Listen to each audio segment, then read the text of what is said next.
All right, we're hot. We're live in a recording sense. So, welcome to the next edition of Meet the Founders. Today, I'm joined by, or joined with, by, or with, I forget, Dr. Ahmad Glover, who's one of the, I want to say he's the OG of VetCoin, and we'll get into how that works through this conversation. But Ahmad, please take a minute to kind of introduce yourself to the audience, and who is Dr. Glover? Hello, hello, hello. Thanks, Russ. Retired Air Force acquisitions guy. Uh, Started my career enlisted as a cop. Uh, got injured early, and so as one of the was on the weeds and seas for my military folks who knows what that means. Right, I was on the weeds and seas team, and somebody said, "Hey, you're going to go do this presidential support thing out in Kennebunkport, Maine." Oh, Ended up nice. getting a bunch of security clearances. So next assignment, they went, "Why the hell do you have all these security clearances?" I told them that Weeds and Seas story. They said, "Don't care. You're coming back here, work behind the green door." That introduced me to the special operations world, where I did a bunch of crazy stuff until I got injured again. And when I got through that, I said, "Okay, enough of this junk beating up my body." So I went to school, went to officer training school, got selected, went into acquisitions, got to my first base, and they said, "Lieutenant, why do you have all these security clearances?" I said, "Hey, I don't want to go through this stuff." They said, "Okay, you're going back behind the green door again," which I went back into doing stuff in the special operations world until my last job was I was chief of operations for Live Virtual Constructive, which was bringing new technologies together to get advantage or keep advantage on the battlefield. That's really interesting. So I grew up in Maine. So you were probably in Kennebunkport, or as we would call it when I lived there, Kennebushport, because we knew that Bushport. that's where the president had their basically their vacation home. So Yep. that's pretty cool. That's a really interesting way to kind of like the more we talk to each other, the more we realize how similar our backgrounds are and our shared experiences. So speaking of shared experiences, I ask everybody, all the co-founders, kind of tell a little bit of a story about when you were in uniform that you think is, worth mentioning and sharing with everybody. Oh wow.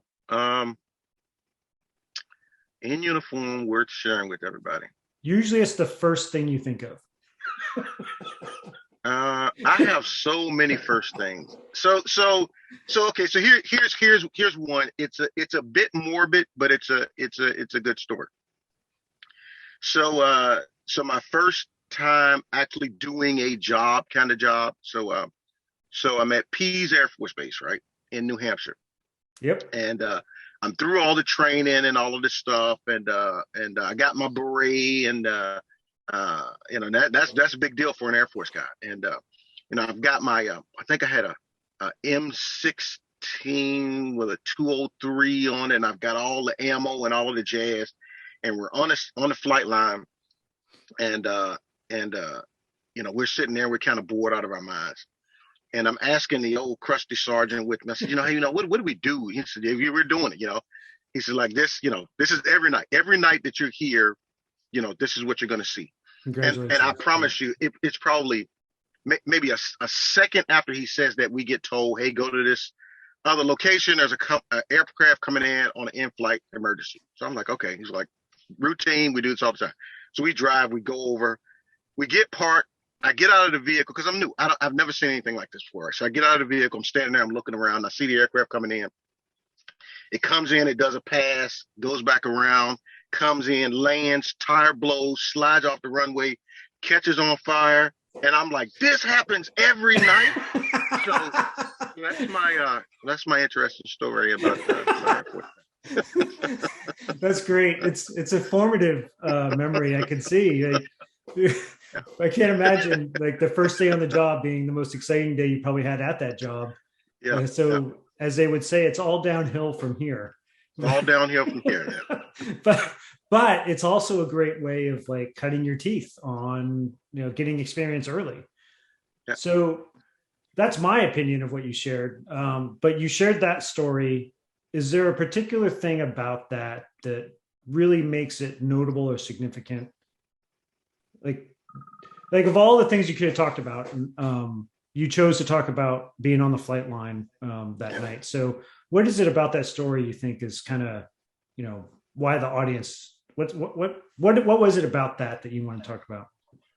I think for me, so years after that, I would do a lot of these base intros where people would come to a new base and you tell them stuff, and I'd ask, why did you join the service? And people would say, oh, I joined for education, or I joined to see the world. And that story, I think for me that's not why you join, right? You join to break stuff and kill people. Right? That's what the military does. You can pretty it up and call all kind of stuff, right? But that's really what we do.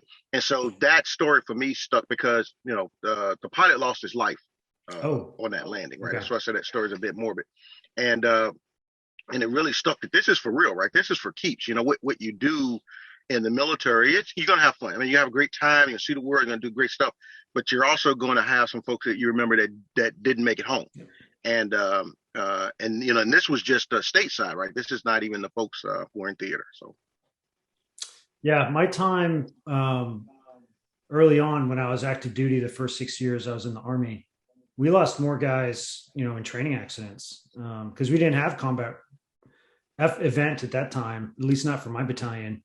So the guys we did lose, it was always in training, which is tragic. But if you don't train hard, you can't really do your job when you need to either. So there's a bit of that risk all the time, which I think is a hallmark of military service. But let's talk, about VetCoin, right? So I mentioned in the beginning that you are the OG of VetCoin because you had this idea long before, a bunch of weirdo guys at SOCOM were standing around a water cooler. Like you had already thought of this idea. If you could kind of trace that visionary idea, when did you come up with VetCoin as a concept, and what were you intending to do with it way back in, was it 2019? Yeah, it was 2018, 2019. So I had I don't know if I ever told you guys this story. So the way VetCoin came to me was hunting through my old laptops and cell phones and looking for thumb drives on some Bitcoin that I still can't find, right? So I had a bunch of Bitcoin early on when Bitcoin started. I said, I know I've got this stuff. So I'm pulling on my old laptops, got my old phones, and I'm digging. And I'm going back and forth to a couple of the different wallets, contacting them. Hey, I think I have an account. Would have been this kind of email kind of deal. And as I'm doing that, I'm hunting, and I'm like, well, maybe I had other coins too, right? So what's some of the altcoins that maybe I had? Mm-hmm. And I'm hunting, and I realized there's nothing for veterans, right? When I purchased the Bitcoin, I was in uniform. There was nothing for veterans, and so that's really how it started. Me was okay. There needs to be a coin, an altcoin for veterans, right? And so at the time, I was working on another project that I had an attorney, an IP attorney I was working with. So I said, hey, can you go and trademark that name VetCoin for me? I want to come back at some point and do some stuff in and around that coin for veterans and that kind of stuff. So that's really how it started, where it came from in my head was hunting for some Bitcoins that I lost that are still lost. That's actually another tragic story. If you lost out on some Bitcoin, because we all know that that's the risk you take with some cryptocurrencies is once that wallet, like you lose your wallet, just like in the real world. And if you get that wallet back, it's probably empty. So no one ever found a wallet full of money. They only find wallets with like an ID card in it or something. But so when you identified a potential gap in the cryptocurrency world, if you will, nothing that's kind of focused on veterans. But what kind of ideas did you have for this project? Because like we came along in 2021 when we found, when we were able to kind of make that connection through our journey of trying to find out, well, this VetCoin thing, somebody's got the idea. So we weren't going to hijack that. And I kind of remember our first conversation. I was sitting in a place very similar to where you're sitting right now, except I was in a parking garage on MacDill Air Force Base. But for me, it was really interesting. And I know Joey said it was serendipity because you started talking about what you thought VetCoin could be. And we were just kind of looking at each other like, did somebody tell him what we wanted to do already? So if you could, from your perspective, kind of share, what were the ideas and the qualities that you kind of told us you wanted the VetCoin to be? Yeah, I think it took us, actually meeting and drinking some beers to come up with the words connect, enable, and transform. But that was really kind of where we were in that very first call, right? Which was, a way for the larger veteran community, not just U.S. veterans, right? I mean, I've served with people all over the world, great Brits, great Aussies, great Canucks, so a way for all veterans to connect, of course, starting with, folks that we know and love in uniform, Air Force, and then Army, and then Navy, and then Marine, and then Joint, right? And then spread it to the larger coalition kind of thing. So it was that. But then there were also a good number of people that I knew who left the service, maybe financially worse off than they came into the service. Yeah. And so, they had a great time while they were in, but no one helped them with the transition, whether it was retirement or separation or however it landed. So something that allowed veterans to be able to do some stuff with their money, learn about what was going on, not just see everybody else doing all this great stuff and you're protecting that great stuff for those people, but to also be a part of that. And then that, give them some kind of way to do something after uniform. Everybody knows and loves vets, but we know and love them for their service time, right? What about when they're not in uniform, right? What when they're out of the service? They're still a veteran, right? What about the knowing and loving part there, right? And so that was, again, we didn't use those words, but that was kind of my thoughts early on. And, and like, I guess like Joey said, it was serendipity because you guys came to me and I got my IMG shirt on. My son, we were in Virginia. Yep. And my son was just deciding he got accepted to IMG and he was deciding, yes, I want to go. So we're saying, okay, so let's make the plan on moving there to be with him. And you guys called, said, hey, well, we're in Tampa. And I said, wait, what? Right? Is this like a spam call? I'm moving there. These guys are saying all the stuff that I was thinking about with VetCoin. And at the time it was, hey, we want to what did you guys? You wanted to buy the name or something, right? And I was like, no. I want to be part of this, right? I want to be part of what you guys are doing because it's what I'm seeing is what you guys are seeing, and and I'm moving to where you guys are. So I think this was supposed to happen. Yeah, we when we came out for that call, it was me and Joey and Aaron, and we had talked beforehand, of course, around the office, like, hey, what do we want to do? And it was like, okay, well, let's just find out, what Ahmad intended to do with it, what's holding him back, and either he's potentially, because from our perspective, you've been sitting on it for almost 3 years. So we're like, well, if he's not going to do anything, and there's no reason for him to not let us try to do something. But then once, you're moving near Tampa, like you still have a passion for the project. You've just been really busy, like everybody else, which is a theme that we keep talking about, how busy people are in the military community and veteran community. But like it wouldn't make sense to not work together, I guess, is really what it comes down to. And we needed an Air Force guy. So there's 3 Army guys sitting around. Story of my life. Everybody needs the Air Force guy. Yeah. So now we've got 2, which is great between you and Raph, which is awesome. And Brian's holding all the water for the Navy, even though he's a Marine, because it's the same department, as I like to remind him.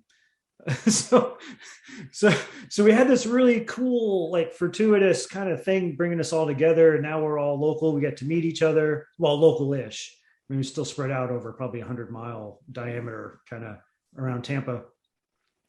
But we've talked about a lot of different ways that VetCoin could go.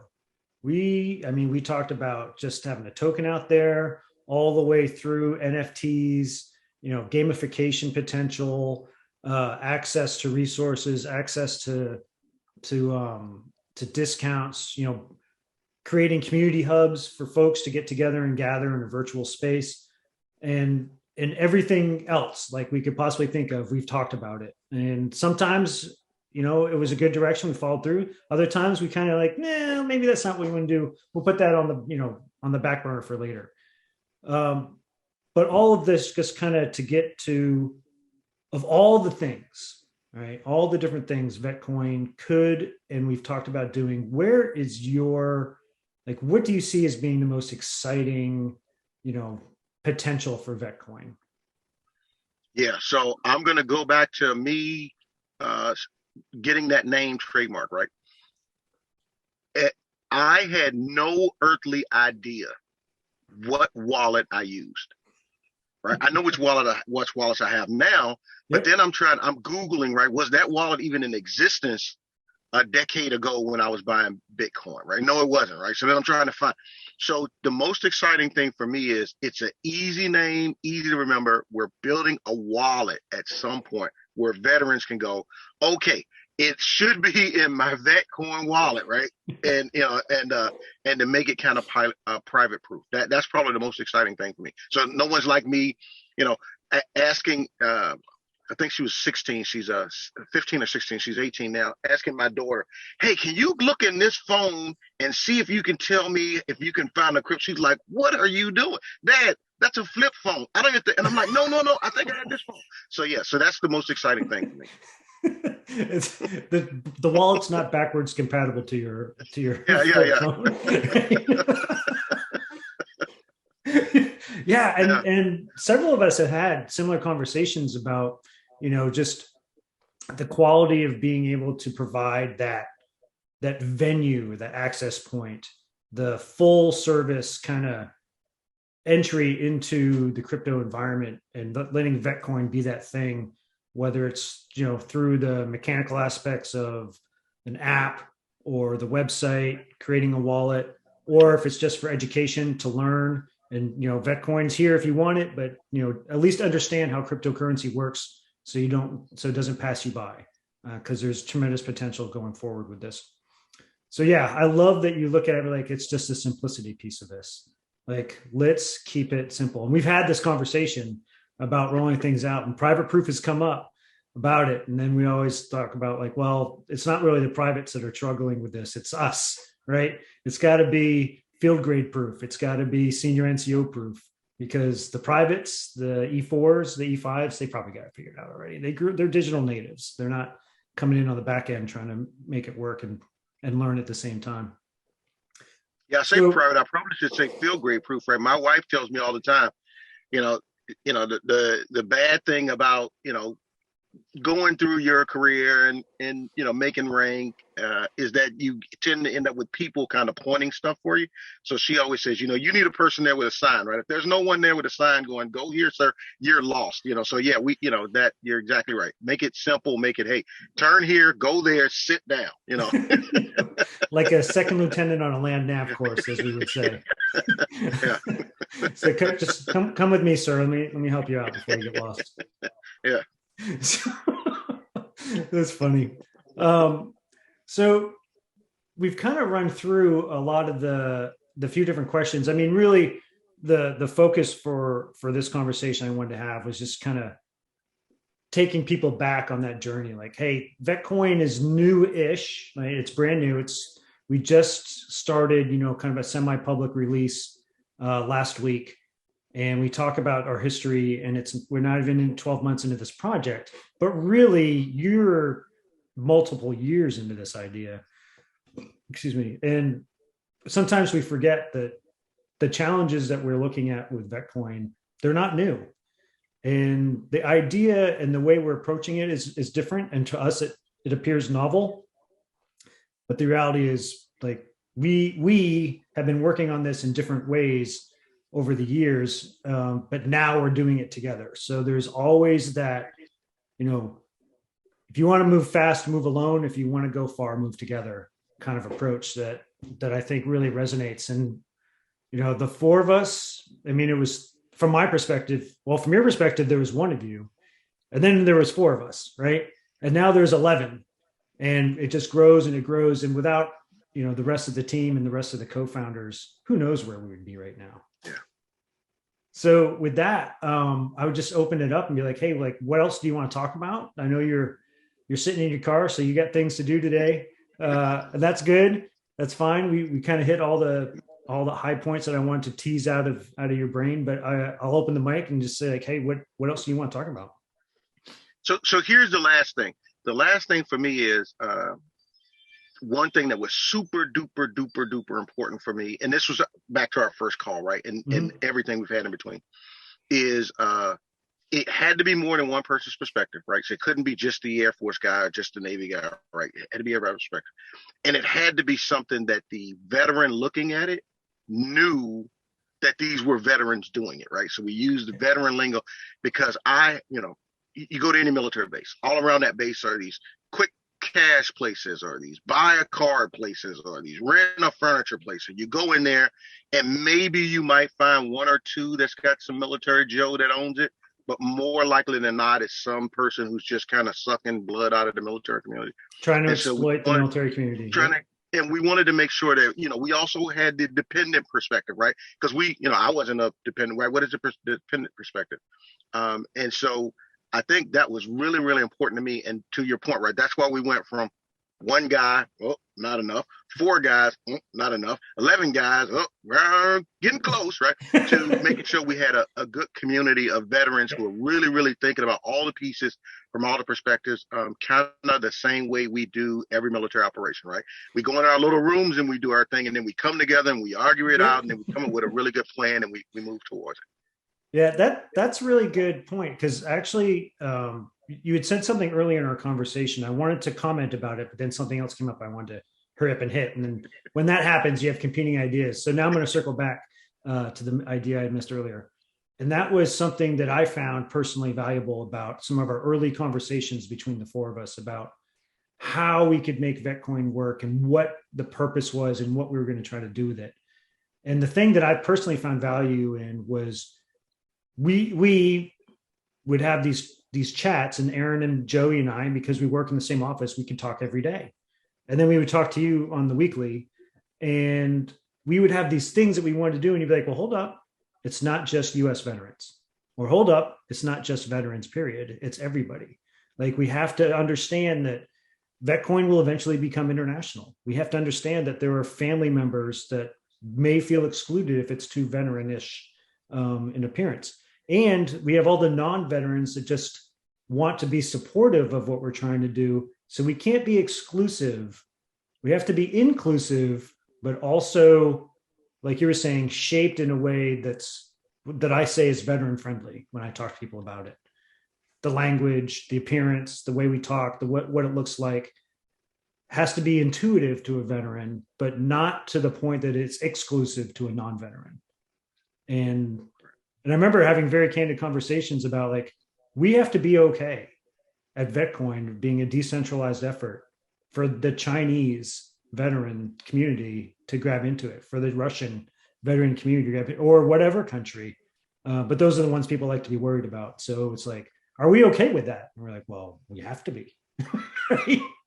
Yeah, I think it's, especially for the field graders and senior officers that are part of this, we owe some kind of responsibility to be that historian, right, for VetCoin, and to know that an enemy today is not an enemy always, right? And so, or a partner today is not a partner always, right? And so you may have veterans who want to be a part of VetCoin that remember a time when they were at war with Vietnam, right? But now there are, maybe some Vietnamese veterans that they'd like to, hey, I fought against that guy, or I fought with that guy, right? And so, we have to be mindful of that as we're building something for generations on generations to use.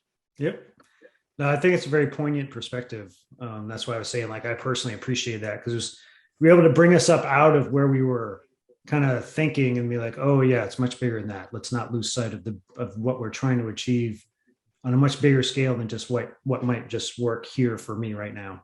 So thank you. If I never had an opportunity to say that, I appreciate it. It's my Air Force training. That's what we're always brought in for, to be that part. That's what we do. Yeah, nobody likes the SPs though, so I'm glad you didn't stick with it and got into acquisitions. Hey, those are my guys. Those are my peeps. No, I love it. Every day I get to go through the gate in McDill, and I get to interact with an SP every day on my way into work. And it's always good to see the younger enlisted, taking their job seriously, and just really, and every time rolling in, knowing that this can't be the best job on the base. Like, you're standing there, you've got, cars, hundreds of cars trying to get through the gate. So you're just breathing all that exhaust fumes. And in Florida, it's hot, it's humid, and they're wearing armor underneath their uniform. And if you can't see it, I know it's there. So, and I know like what it's like to wear body armor when it's hot and humid, and it's not awesome. And God bless them for doing what they do, because, we don't have to worry about it when we get in the office. It's very comforting.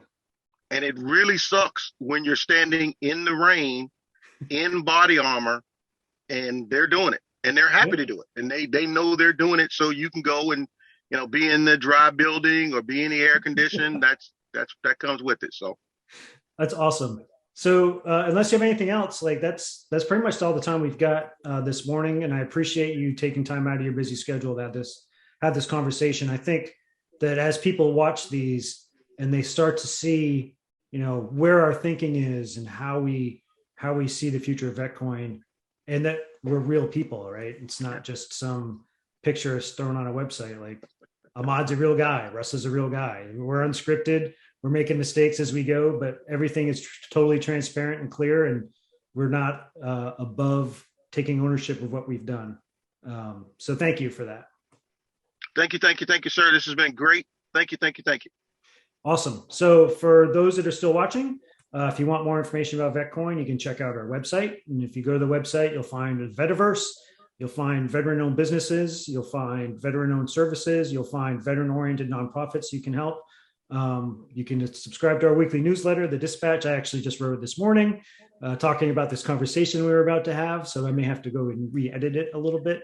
But all good things in the Vetiverse and through VetCoin. So thank you, everybody, for tuning in again. And thank you, Ahmad, for being available today. All righty.